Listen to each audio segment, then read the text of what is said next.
the next part of getting a faculty job. So this is going to be given by Kathy Yelick, who's really been very involved in many Rising Stars. She jumped at the chance to speak to you, and we're very grateful that she came down from Berkeley. She's a very distinguished faculty member at my alma mater, UC Berkeley, and just this year alone was inducted into two academies, the National Academy of Engineering and the American Academy of Arts and Sciences, which is just this year, and she has a long list of other accomplishments. So thank you so much for coming to speak with us. Great. Thanks very much. And Andrea knows that because she was also inducted into the two of them. And the induction ceremonies were the same weekend, but we didn't see each other because she went to one and I went to the other. But anyway, it'll all work out. So yeah, it's great to be here. And I do have several slides, and I'm going to kind of talk a little bit about the application process, but more about the interviewing process. So I would say it's probably a little bit about like what you heard earlier, but with a different emphasis. I'm very happy to answer questions at any point. So just a little bit more about me. I told you I was at Berkeley. I got all of my degrees at MIT. That's a bachelor's, master's, and PhD. I have been at Berkeley since 1991, and in 2008, I actually moved up to Lawrence Berkeley National Lab, or didn't really quite move, but I took another job also on top of my professor job at Lawrence Berkeley National Lab, and I became the director of the supercomputing center there. So this is me with a picture of our supercomputer named Hopper, named after Grace Murray Hopper, and we name all of our supercomputers after scientists. So a little bit about why I did that, and just kind of the difference between the different kind of activities. I think I really love doing research. I love teaching. I like working with students. As other people said, working with students is really the highlight of my academic job. And that's something I continue doing with PhD students. I don't really teach undergraduates a lot right now. I do teach a graduate course once in a while. But when I got to the lab, it was really about having impact on science in a way that I couldn't do just in my faculty position. So it was figuring out how to use computers to solve science problems. And from a personal aspect, I'm married to Jim Demmel, who happens to be the department chair at ECS in Berkeley. So actually on the campus, I work for him, and at the lab, I'm the associate lab director, and he works for me. And of course, in both cases, we don't work for each other at all. We have to have other complicated reporting relationships to avoid the conflict of interest. We have two kids, and these are very, very old pictures. They're both in college now, but I just wanted to point out that I did make it through with both married to another academic and with two kids. I spent a lot of time on soccer fields for a long time every weekend, and before that, when I was an undergrad, I used to row on the crew team. So there is a life outside of academia, even in a two-career couple like that. So I'm going to tell you, and I think you've heard some of this before from Eric and from the panelists, but I'm going to try to tell you a little bit about the perspective of what it's like for an interview process, the application and interview process, both from the standpoint of what it's like as an applicant, what you should be thinking about, but also from the perspective of an interviewer, because I think it helps you understand how to kind of optimize your application and your interview process. So application. I know we've talked about all of this earlier, so I won't spend too much time on it, but these are all the pieces of it. The diversity statement is something that is not so common, but is now, we've had it for a few years at Berkeley as an optional part of an application. This year, for the first time, we've made it a required part of the process. So how you format your CV actually is important. You really want to kind of highlight things, for example, where are your best paper awards, so things that will jump out at people who may not know that much about you, or if you've given an invited talk or something like that. So just sort of things that make you unique, and it's not necessarily just about papers. It can be other things. You want to think about how you order things it's not entirely flexible, but really make sure that you highlight things on your CV.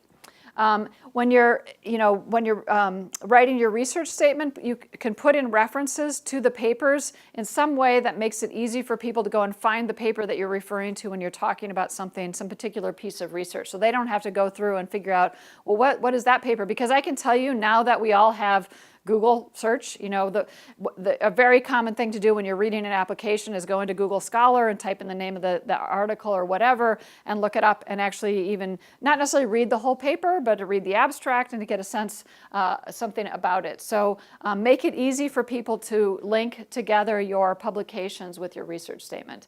And we talked about the fact that you are writing this both for the people in your own research area, but also for the broader community in the department that you're applying to, which could be an EECS department, as in our case, although we do have split committees, that eventually cases are voted on by the entire faculty. So your research statement, what are the pieces of it? Why should people outside of your research area care about what you're doing at all?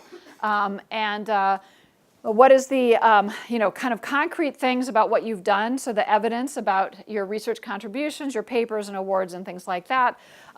Impact, so I'm going to say a little bit more about this, because actually when I was coming up for tenure, I got a phone call saying, hey, can you write something about the impact of your work because somebody or other needs it? I mean, they wouldn't tell me who, but there's kind of this funny game going on where somebody was probably writing a letter for me and wanted to know about impact. And I didn't really have a great sense of what that meant. So I'll say a little bit about that. And then the future, which is really about your vision of how important your work is in the long term. That's kind of the 10-year part of it that Claire talked about in the panel. So what do I mean by impact? Well, certainly publications are one very concrete way of measuring the impact of your work. Citations of those publications, if you have one or more very highly cited paper, you should say that in your research statement, or you should make sure that people notice that this is not just any old conference paper. This is a conference paper that within a year of being published had 200 citations, right? These kinds of things are make a huge difference. Software is another way that you can have impact. And a lot of times for those of us who do research in a kind of a systems-oriented area, and I think in electrical engineering, maybe if you're doing experimental work, it takes a long time to build up your experiment or to write your software system. And so you may not have as many publications as somebody who's working in a more theoretical area. So you need to make sure you highlight those other kind of contributions, and especially if you've produced some software that other people have used. And that could be people in a company. If a company has picked up your software, that's a great thing to talk about. Not because they want to hire somebody who's necessarily kind of working for a company, but they want to hire people who are building such interesting things that people in industry even want to pick them up.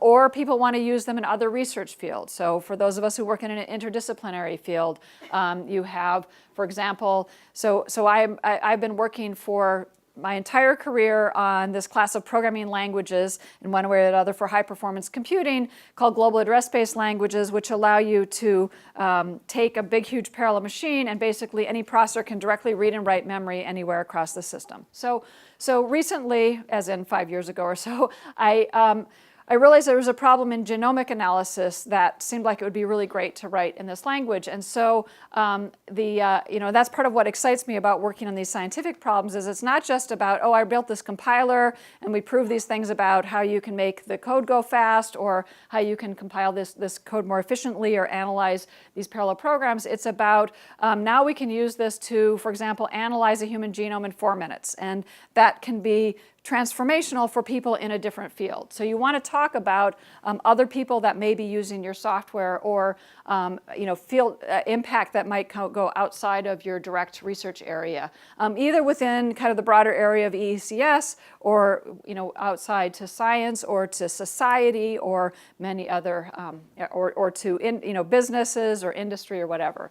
Are you a trendsetter? If you've kind of written the first paper and a bunch of other people are now, sometimes that can be kind of nerve-wracking when you're a PhD student. You write a paper and suddenly there's all these people that seem to be kind of trying to catch up and even take you over in terms of the idea that you had in this first paper. You can still talk about that, right? You can say, I wrote this paper and the following year there was an entire session at this workshop, or there was a new workshop on this area or something. It's probably a little bit early in your career to have established a new field, but still, if you've done something early on that other people are citing, it'll probably show up in the citations, but it may also show up in other areas because you've created, there's a bunch of people that now talk about it, and are working on it. Okay, your teaching statement. So somebody talked about, what happens if you don't have too much teaching experience, and I would say actually TAing for 2 classes and maybe teaching a third is a lot of teaching experience for the applicants that we see. But some of you may not have so much teaching experience. So take the kind of broader picture of what you've done. What people are trying to figure out is how good a teacher will you be? Will you be able to give a lecture that engages? At Berkeley, we worry about, can you stand up in front of 500 students and give a compelling lecture, okay? Because that's the size of our upper division classes that are at least the popular ones. Our lower division are close to 2,000. So anyway, you don't necessarily have to teach the lower division introductory class. But you want to give people some sense that you are very comfortable lecturing, but also that you've thought about teaching. So are there other things that you've done? For example, have you given tutorials at workshops or at conferences? Do you have some other kind of experience tutoring, that, for example, outside of kind of, even as an undergraduate, maybe you did some tutoring. So there's another thing that people are looking for is your interest in teaching, right? If you haven't been teaching, then they're wondering, well, did you just suddenly decide you wanted to be a professor, but you really don't care about teaching? That's not going to go over very well at a lot of universities. So just look for those other kinds of experiences and include them in your teaching statement. Things that you've been innovative about, either in working one-on-one with students, whether that's, and as we talked about in the panel, your teaching statement does include mentoring of, say, undergraduate researchers you might have worked with, or others that you've summer interns or something like that, so, or even high school students. And you can talk about, how did you think about working with that undergraduate. My daughter actually, when she did a summer internship her junior year in high school, and I was just amazed at the high quality of the research project or plan that somebody laid out for her. They said, well, write this. She'd taken a little bit of computer science. She's actually in biology now, and she was working in a genomics lab. And they said, first, can you write something that will, put all this data in a database? And they did that quickly, and then they said, oh, well, now can you write something that will analyze the publications associated with each data set and figure out who's the authoritative author? So now they're doing a little bit of machine learning, right? So it was sort of a progression of different steps. So if there's something like that you can talk about in terms of how I put together a summer program for an intern, or how did I think about putting together my tutoring sessions for my undergraduate class or anything like that, be very thoughtful and introspective about how you have gone about teaching and how you would go about teaching. And show passion, which I also mentioned in the research statement. Show that you're really excited about teaching, that you love working with a large number of students or whatever. And I mentioned this, I think, earlier on the panel. You may decide that you're interested in applying for a teaching college, and there are phenomenal teaching colleges around that have great programs in engineering and in computer science and things like that. Computer science is especially wildly popular even in liberal arts schools, and so they're trying to figure out how to build up programs. So if that's something that you're interested in doing, just be sure you really emphasize then your teaching statement. The diversity statement, so let me see if I've got the URL on here. Ooh, there it is. Okay. So I don't have a lot of things on my slides about the diversity statements, but it is an opportunity to show off if you've done some work in diversity, if you've worked with, you've started, or you have been an officer in, the ECS group for women graduate students, or for undergraduates or whatever. If you've established one of those kinds of programs, that's great too. So it can be. So what are kind of the things that you can talk about in there are things that you've already done. So examples of diversity work that you have done. Examples that have inspired you, right? So you've gone to this meeting and you've decided, oh, it was really great for me to go to this meeting, and I would really like to be the kind of person who drives down to Stanford and talks to a bunch of,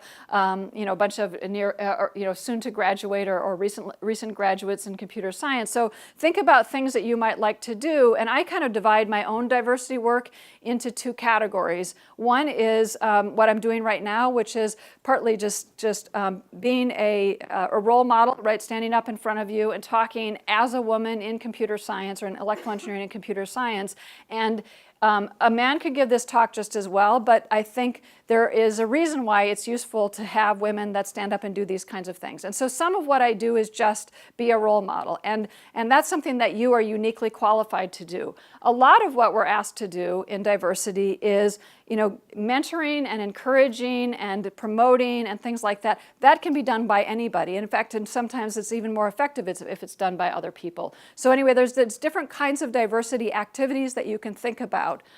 This URL gives both ideas for what kinds of things go into the diversity statement and some examples of diversity statements.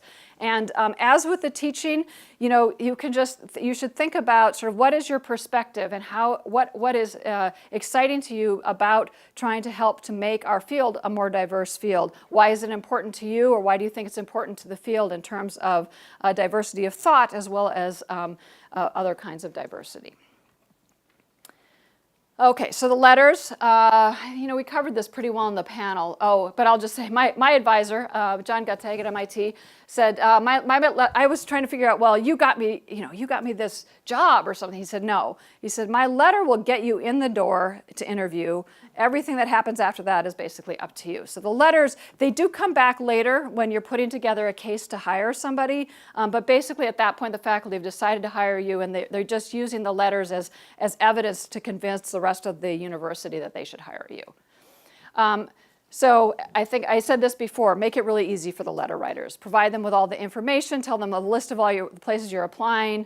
I had one student years ago who gave me basically a LaTeX executable script that said, all you have to do is fill in this one file with whatever text you want, and the rest of it will produce all the different letters. That was more when we're mailing things out. It was really tedious, but now everything is basically uploaded for the most part. Okay. The other side of that, so who reads your application? We also talked about this on the panel. Sorry, there's some of this. I put these slides together before I was on the panel. So the search committee is the first kind of place where your folder is going to get read. It will typically be read by a person in your area. It'll also often be read, or at least quickly scanned, by the chair of the search committee or by somebody like me, a diversity officer in the search committee. So you've got basically one area expert who's going to read your folder. But then it gets sort of handed around, and people will say, hey, this is, you've only got, say, half a dozen people on the search committee, and there's a lot of very diverse things, as we all saw in the poster session right now, so you may not have an expert in a particular subfield on the search committee. So then somebody will look at that and say, well, this looks really interesting, but I can't really evaluate it. Send it to a couple of the other colleagues in the department to get their input on it. And there can be phone calls that happen in the background where they start calling your advisor and asking for information and things like that. So there can also be a screening process, and I think this is not so common. We don't really do this at Berkeley, but I think some places may. You may get a phone screen, so somebody may call you to talk about your application and what your interests and things like that as a way of deciding whether or not to invite you. I think that, as I said, it's not so common. We do that, by the way, up at Lawrence Berkeley National Lab. We do that a lot before we bring people in for an interview. We would do some kind of a phone screen, or sometimes we do a video interview first. Part of that has to do with if people are far away, we will, rather than bringing them for an interview right away. Oops, sorry. You may be brought in to give a seminar. So sometimes in your last year, we talked about this before. I have some mixed feelings about this, about kind of pre-interviews or coming in to give a seminar before you're actually on the job market. So the danger is, you can run into a couple of traps here. One is you go in and you give your job talk, and maybe you haven't quite made your job talk, but it's basically your job talk. And then when you come back to actually interview, because they like it the first time, now people see it all over again, and it's not necessarily quite as impressive. And so you typically don't want to just sort of go in and give your job talk and then go in a few months later and give your job talk again. And the second thing is often you're coming in before you're quite ready. And so you just want to be a little bit careful about this. So going to visit people, talking to a really small group of people, like really directly in your research area, I think that can be a great thing to do. But you don't want to get sort of too much exposure in the department if you're not really ready for an actual interview. One of my students last year said, oh, is it okay if I go to, and I won't even mention the university, but is it okay if I go to this university to give a talk? And I said, well, why are you going to this university to give a talk? And they said, oh, I don't know, they invited me. And I said, well, they're inviting you because they're going to check you out for a job interview, right? I mean, they never said that, but it was pretty clear, just given the timing and things like that, that that's what was going on. So just be aware that when you get invited to those kinds of things, and because the tip-off was she had meetings all day long with people, right? You don't do that for just, people usually who are coming in, graduate students who are coming in to visit. So the talk. Okay, so really know your audience. There are departments that hire in a specific area. They'll have a search for a given area. I think all of us talked about, certainly both Berkeley and Stanford do broad searches, and so the people that show up at your talk will be the people in the department, although you'll tend to have more of the people in your area than others. And by the way, the people that are in the room are not the only people, as with this talk, that are watching your talk. It's all the people that are going to watch the video later. And so you're really talking to a much broader audience than it may be clear about. So I like to kind of think about dividing up the different parts of the talk. You want to, first of all, make sure that you have a very well-motivated problem, and don't kind of scrimp on this. You need to probably spend at least 5 minutes telling people why the work that you're doing is such an important problem that you're working on. And it's not just, here's the results. It's really about setting up the problem. And that can give you the broader context that you'll come back to later in terms of the future work, which may go off in different directions from your actual research, your thesis work. You want to spend a bunch of the time in your results.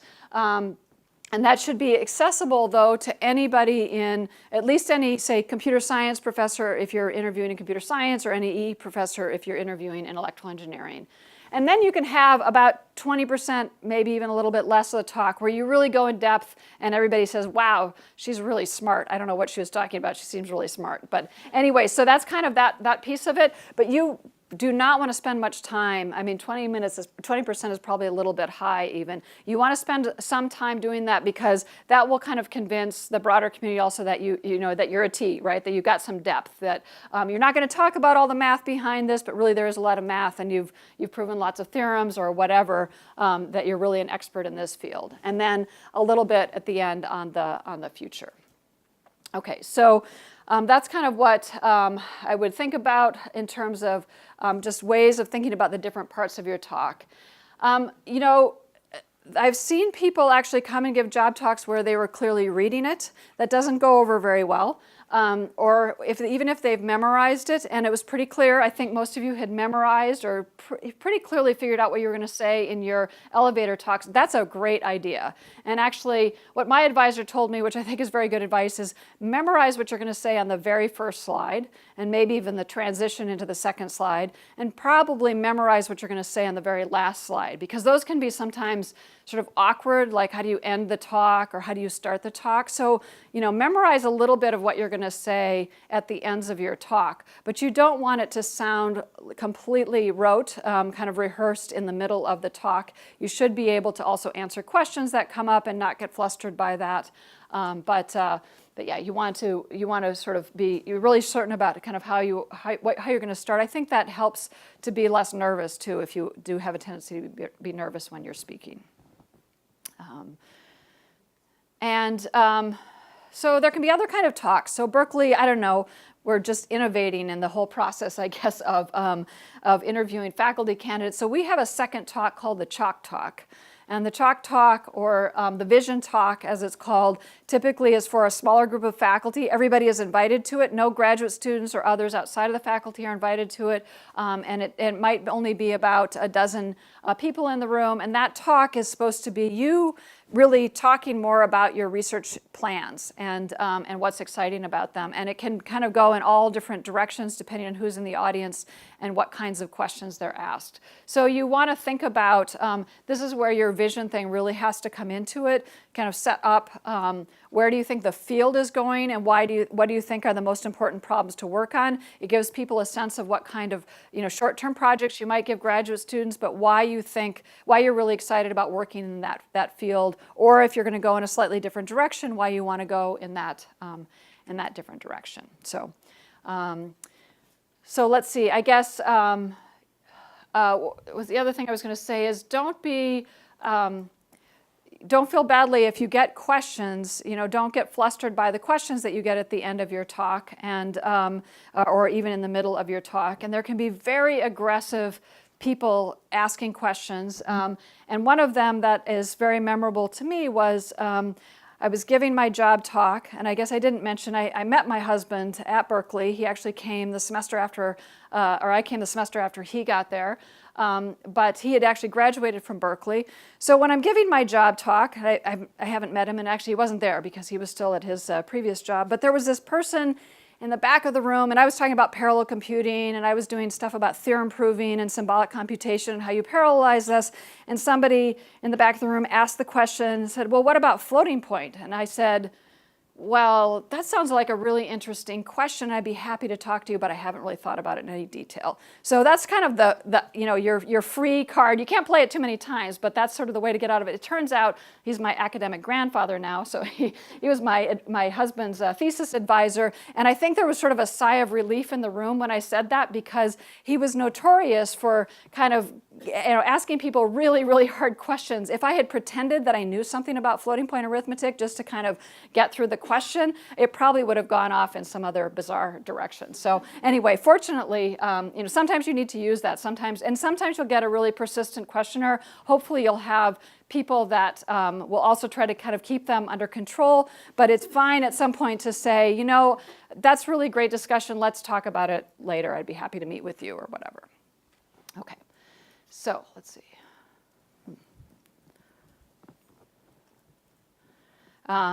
Right, so a compelling vision and interaction with your peers. I guess that's all about the, this is what goes into the chalk talk, sorry. Let's see. Okay. All right, so things go badly sometimes, right? This is, of course, just staged. So don't let the technology throw you.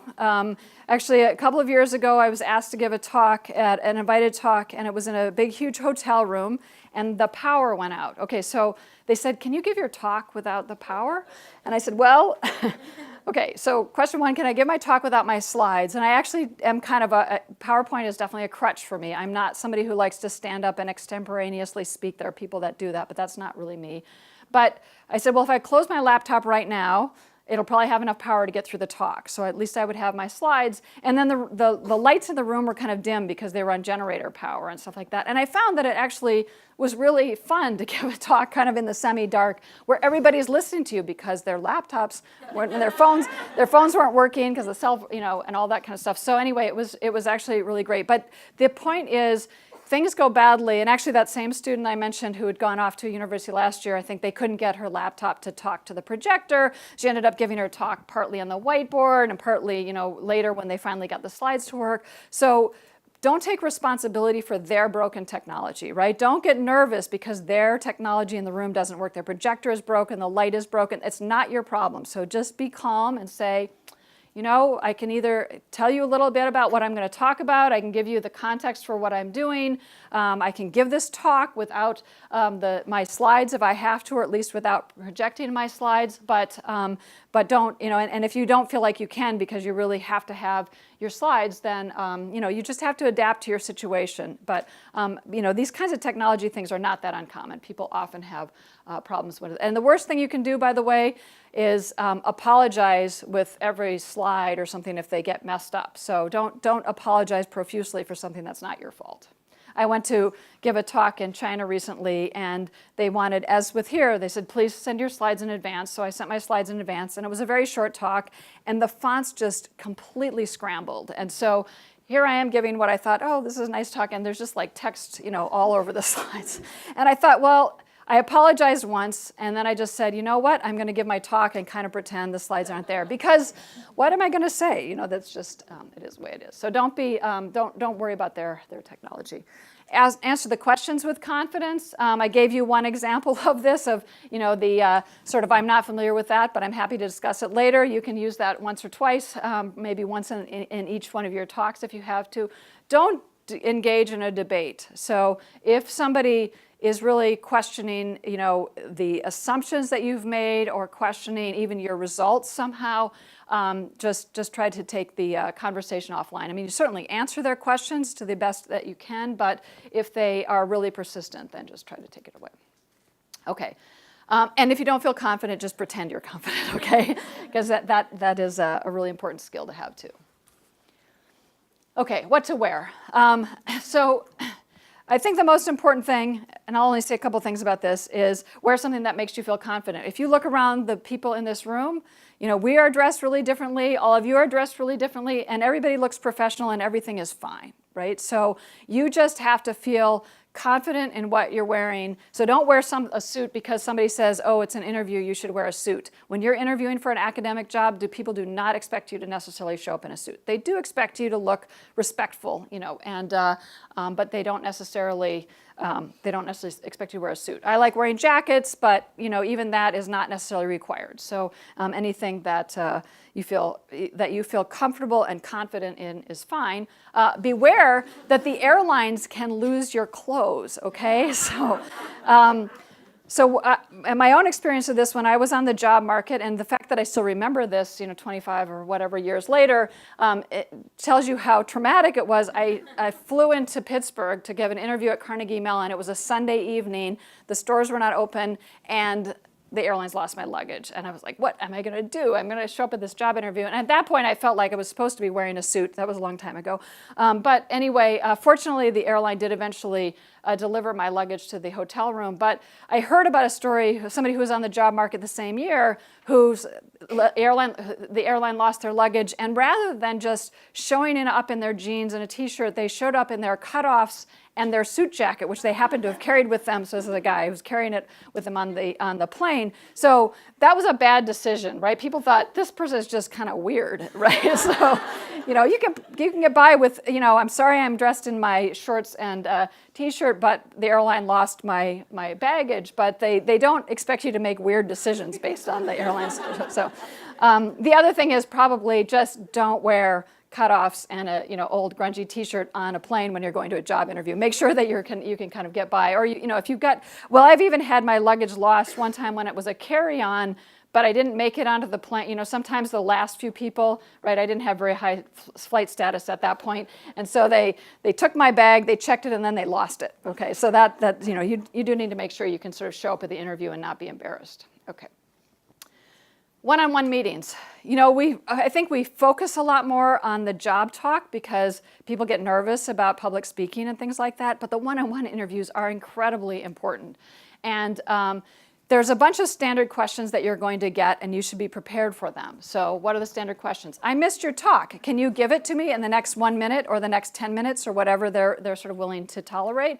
So you should be able, you practiced your elevator pitches, and that's exactly what you're going to want to do when somebody asks you that question. If they actually ask you to summarize your research, that's probably a little bit more. That's like the 10-minute version or 5-minute version of your elevator speech. So it's not just, here's why it's important, come and see my talk. It's oh, well, what you missed was I talked about this really great application of my ideas to something.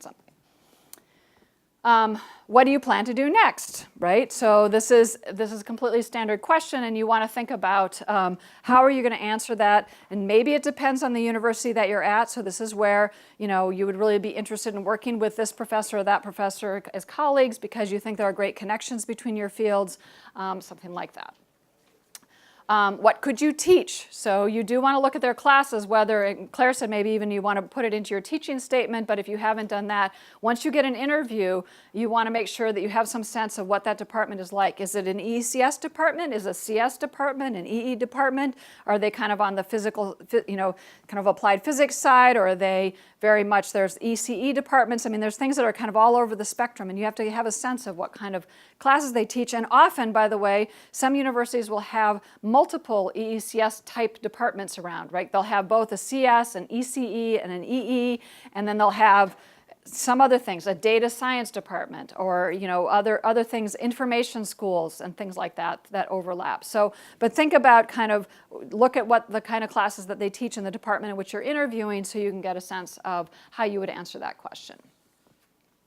research the interviewers that you're going to meet with. So ideally, you'll get the list before you walk into the administrative or the chair's office in the morning that you arrive. So do talk with the people that are setting up you'll have probably an administrative person that is helping to set up your travel and your interviews and things like that. And if they don't have the list of people that your schedule, can you say, if you have a draft schedule, can you send me what you have, even if it's a few days ahead of time? And there will be lots of holes in it because, frankly, all the faculty are ignoring their email, and so they haven't signed up yet, and things like that, and things will change. But you do want to get a sense of who are you meeting with? If you can at least look at their webpage, jot down a couple of ideas about what you might talk to them about, something of mutual interest between their research and your research. By the way, poster sessions here, a great chance to practice interviewing, one-on-one interviews with people completely outside of your own personal discipline, right? Can you go and talk to somebody who's doing, nanophotonics? Well, if you're a computer scientist, you might say, well, I'm never going to be asked to do that because they're going to be on the other side of the department. Not true, right? They may be the department chair. They may be just somebody who got dragged in at the last minute because the person you were supposed to talk to in your own area is sick or whatever, right? So things can happen in your schedule. So it's really good to be able to talk to people across the department, just be interested in their research and try to. But if you have a chance, figure out who you're going to meet with and just do a little bit of research on who they are and what they work on. Also, senior faculty, they can get really annoyed if you don't know that they are world famous people, right? So don't walk into a senior faculty office and say, oh, and who are you and what do you do? So it doesn't go over well. Awkward silence. Okay, our field is not known for the people that are like the most comfortable in social situations all the time. So anyway, you're going to have some people you talk to who are not necessarily that comfortable talking to you about whatever your own research. But a really good question is, tell me about your research, right? You can almost get any faculty member to talk if you ask them about their research. Okay, so tell me about your work, and then see if you can make some connections, even if it's not to your research. Maybe it's to some research of another student that you know at your home institution from grad school. Say, oh, I know somebody that's working on this. Is that related? Or things like that. So just figure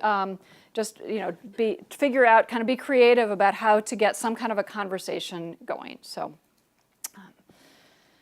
okay. Meals are interviews too. There's no free lunches when you're on the job market. So, so this is the. You have multiple meals, and you'll have all of them usually with faculty. Maybe they'll send a group of graduate students for lunch or something like that, but you're probably going to have them with faculty. And people, you do have to be on when you're at the meals, right? So you do have to assume that you're being interviewed. And if you, for example, sit at a dinner table with 5 other people and don't say anything and just let the very aggressive other people on the table do all the talking, it does not make a good impression, right? So you need to participate in the conversation, even though, by the way, it's 6:30 at night. You've been going since 7 in the morning and you're really tired, but you do have to participate in the conversation. It can be personal. I mean, the conversations are not necessarily technical, so it's not like people are quizzing you necessarily on your research, but they can kind of run the gamut of, rehashing things that you've talked about all day with various people. You can do that. You can talk about some of the conversations you've had during the day in your interviews and say, I had a question about this conversation I had with the department chair, and they said something, and I was wondering whether, how does it work? Do you get mentors assigned for assistant professors? Is that something? So just as a way of making sure you're participating in the conversation. And people typically at the meals, you will have often somebody that's in your own research area.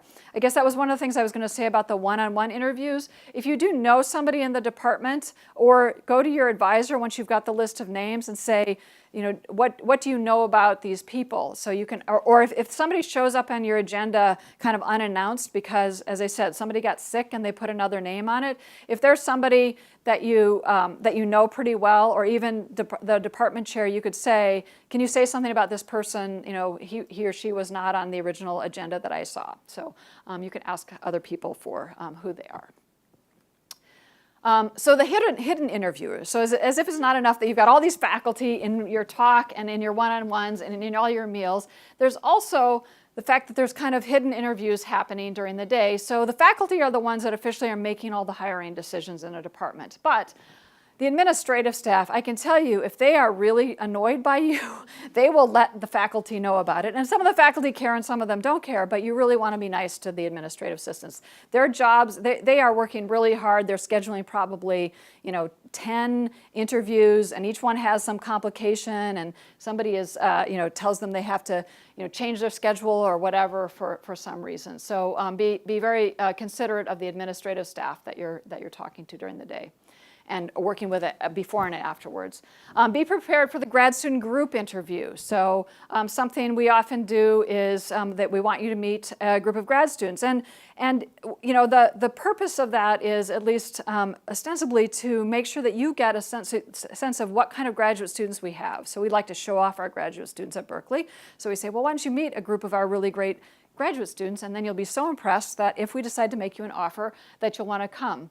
The graduate students don't always quite get the message that they're there to show off, and sometimes they decide that it's their job to interview you, and so they can influence, they will go and talk to their advisors, either officially or unofficially, about how that interview went. So, they're going to be interested in things that you were interested in as a graduate student. How would you form a group? What kind of projects would you have graduate students working on?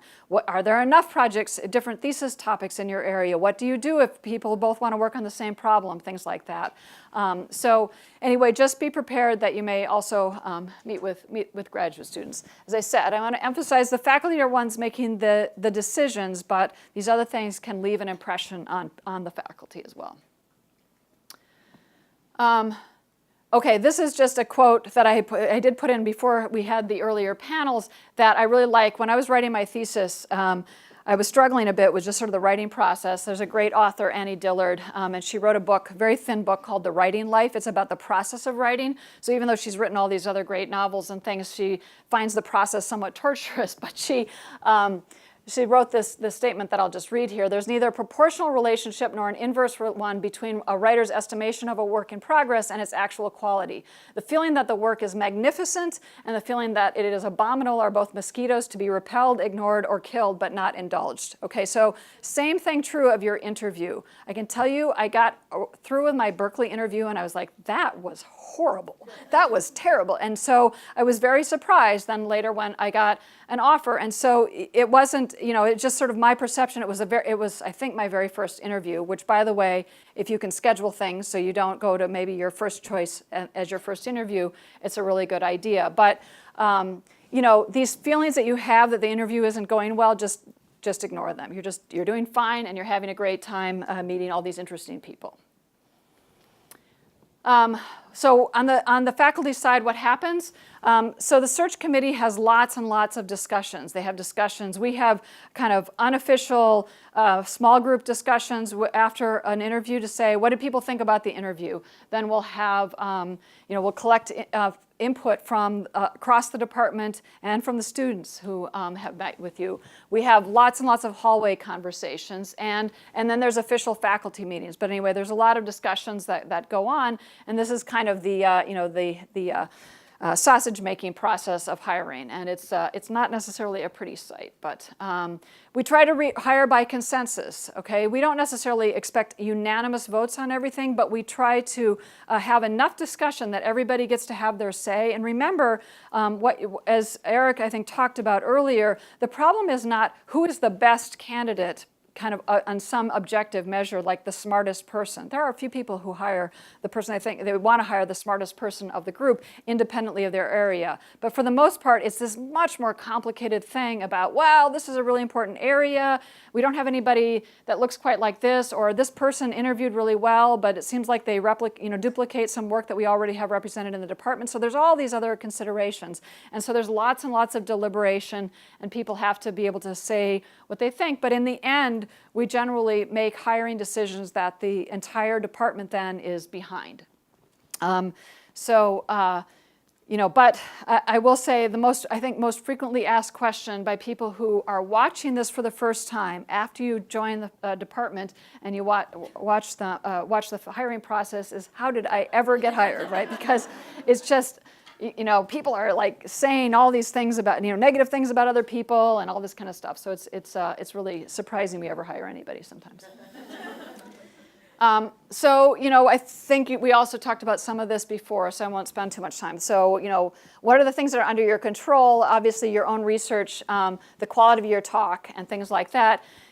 These coverage issues, and both research coverage and teaching coverage, completely outside of your control. So don't get, your heart set on a particular department because they may just not need somebody in your area. And you also can't control the fact that there was some political battle in hiring last year, and that made them decide that they're not hiring in this area this year for some reason. I think maybe I won't talk so much about this, but getting tenure is one of the things that they're doing when they're hiring is trying to figure out whether you're likely to get tenure. And the relative weight of these different things, the quality of your research, your service, diversity I added, teaching, things like that, which ones are most important is highly dependent on the department in which you're interviewing. So you can try to get a sense of that even when you're interviewing. What are the most important criteria? But normally it's something you worry about afterwards. So finally, I think you want to really do something that you love. What I realize in talking to different computer science professors is some people just like working on intrinsically interesting problems. A lot of the computer science theory people are like this. Some people like working on the latest technology. Dave Patterson, who did things like IRAM and RISC and things like that, I consider him kind of the canonical example of there's a really cool thing happening in the field and we're going to build a research program around it.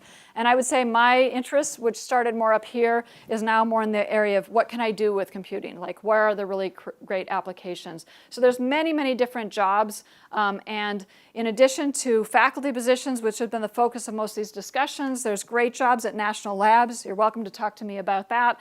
There's great jobs at teaching colleges, as I mentioned before, and great jobs in industry research labs and things like that. And so there's a lot of other conditions that you have to take into account, your personal situation or whatever. But there's lots and lots of great fun things to do. And I think that was the thing that most struck me on the job market is there were a lot of places that I could have been happy working. So have an open mind about these. Pace yourself. It is an exhausting process if you interview. And by the way, don't feel badly if you don't get a huge number of interviews.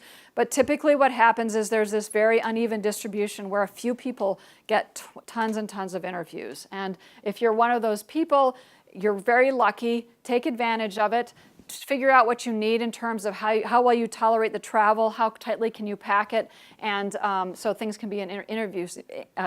Can be exhausting. Enjoy yourself.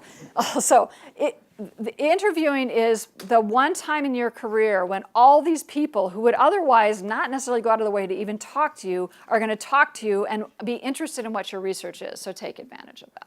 So with that, I will stop. I know I've gone a little long. Let me ask if there are questions.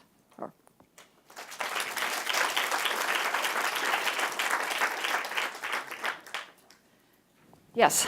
How about after the interview? Should you follow up with a handwritten note, email? How long after? Right. So the question was, what about following up after an interview? I would say handwritten notes no longer necessary. An email, yeah, I think an email is fine. And I'll just tell you, I probably get an email from, I don't know, maybe 10% or 20% or something like that. But yeah, saying, or especially if there's something you can follow up on from the conversation, then make sure you do that. But yes, I think it's good. It's a good idea to, and what's the timing on when you should follow up? I think it's nice to wait a few days at least, maybe up to about a week and then say, a week is probably a little bit long to say thanks for the interview. But a few days later, partly because it reminds them, remember you met with me? I know it was 3 days ago, but yeah. Email everyone in your schedule or just a particular person? You have to sort of play it by ear. I think that some people do email everybody, but I think it's fine to email the people that you kind of most connected with.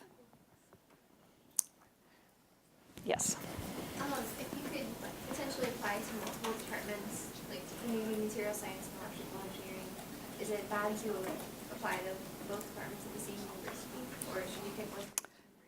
That's a great question. So the question was, if you're working in a field in which you could apply to, say, material science and electrical engineering, or mechanical and computer science, you do robotics or whatever, should you apply to multiple departments? It is fine to apply to multiple departments at a university. You do need to be careful if you're tailoring your material that it doesn't look inconsistent, right? You shouldn't say in one, well, I really want to work in an applied math department because I think that's where the future is, and then in another one say, oh, I really like to work in a computer science department because they're the only ones working on real problems. I mean, you really, you don't want to. My husband, by the way, is an applied mathematician, so it's okay for me to sort of.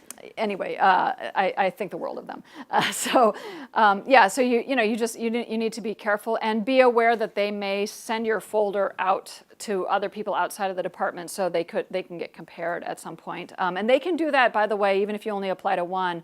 They may send it out. They can't generally turn you into a candidate from another department, although they could suggest that if the window is still open, that you apply for that other department, so somebody can do that. But yeah, I think it's fine to apply to multiple departments, but just be a little careful about how it'll be interpreted.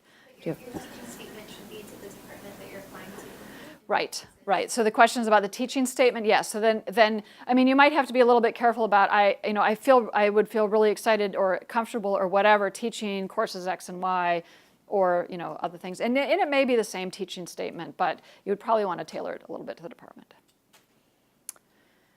Yes. How many specifics do you want, especially for the teaching statement? So, like, do you want stories of, I mentored Johnny and we did this project and he did this, or like, do you just want to say, I mentored some undergrads and it was successful? So, I think that it's very much like. Anything you're writing or whenever you're speaking, you want it to be interesting. So if the way to make your teaching statement interesting is to talk about what Johnny did, then go ahead and write about it. If it's just, kind of writing out a long list of the various steps they took, then it's probably not going to be very interesting. If you can say, I thought about how to build a project that would allow this student to, depending on their level and depending on how quickly they learned the material, to sort of take various steps, then you can say, and here are the different steps that Johnny took, right? So that's sort of a reason that you're telling them that information. But it's kind of like, you don't want to just have a, what I did on my summer vacation, and then it was June 30th, and then I did this, right? You want it to think about what makes it an interesting statement to read. And that's probably, by the way, going back to the other statements, is the most important thing, is people won't read it even down to the bottom of the page if it's like dreadfully dull, right? So you just, say something that says, oh, this is an interesting story about why they did what they did or how they did it. Any other questions? Yes. Do you think in the lunch or dinner it's good if candidates talk about the research, the future of research, or ask question about department policy or something fun? Which? Yeah, so my feeling is that when you're at an interview, you are selling yourself. So I would not be asking them a lot about department policies and things. I mean, if you have specific questions that are kind of non-controversial, sure, you can go ahead and get them. And it may be, but that wouldn't be the focus of what I would. That's sort of turning it into, I'm trying to decide if I want to work for you, which is not really the purpose of that particular visit. If they make you an offer, you can come back and you can ask them all the questions you want about how their department works and whether people are happy and all that kind of stuff, right? But so I would say that, and you have to kind of judge the group that you're with in terms of how much fun personal stuff versus, or just sort of fun stuff to talk about versus how much research to talk about. I've been at fine dinner conversations of both kinds, and it also may depend on, by the way, whether you've met with all of the people during the day. So if you're talking with a group of people that you've already had a 30-minute or 45-minute conversation with during the day, then you don't necessarily need to feel like you need to keep talking about your research. And I would say that people like to know that you can talk about things other than your own research. In fact, that I've sort of seen, dinner conversations not go that well when they can only talk about not just like, I work in this field of programming languages, but that I only work on this one particular aspect of it, and I can talk about that, and then I'm silent for the rest of the dinner. So you want to be able to converse with them and be interested in what they're doing. The same things I said about one-on-ones. Ask them about what they mean by that. It's fine to say, I'm not familiar with that field. Tell me more about it. Something like that. Yes. Any advice on how to handle, like, if someone asks you a question they're not supposed to ask you? Like, if they brought up a two-body problem? Yeah. So, I think the best thing is just to say, I'm really not supposed to answer that. I think that's really the only thing you can do. I have to say I was asked whether I was married when I was on the job market, but fortunately I was at a dinner table with a department chair who said, you're not allowed to ask her that question. I didn't really know that at the time. It just hadn't occurred to me. But yeah, I think you should just say, and if it becomes a big issue, I don't know. I think you probably, you may at some point feel like you have to say something. I don't know. Hopefully they won't press you on it. I just say that I'm really, I've been told I shouldn't answer that question or something because it's but I, maybe try to change the subject then to something else. So the question, maybe I didn't repeat the question. The question was, if you get a question that they're not supposed to ask you, such as, are you married, or do you have a two-body issue, or various things like that, then, or do you have children? They shouldn't be asking those questions. So just try to avoid them. Yes. I have a question somewhat related to this, to the last question. Something I've heard some people do versus not do is for the interview, take up their wedding ring and stuff to, come off as not married or kind of without giving any information. Yeah. Okay, so the question was, if you're married, do you take off your wedding ring so that, gosh, I don't know, that's a level of, I've never considered doing that, I have to say, but I do once in a while if I feel like it's going to fall off for some reason, but because it's cold outside or something, but no, I don't think that's necessary, but if for any reason, if you really would like to avoid any possibility that the question will come up, then you could take it off. Yeah, I don't think it's, yeah, that sort of gets into a whole different area. People shouldn't be asking about your personal life in general. So, you've got a ring on. Most people, frankly, won't notice whether you're wearing a ring and which hand it's on and all that kind of stuff. But sometimes that kind of obliviousness is really helpful to you, So, but I would say, yeah, do whatever you're comfortable with. Okay. Oops. Okay, well, let's thank Kathy very much.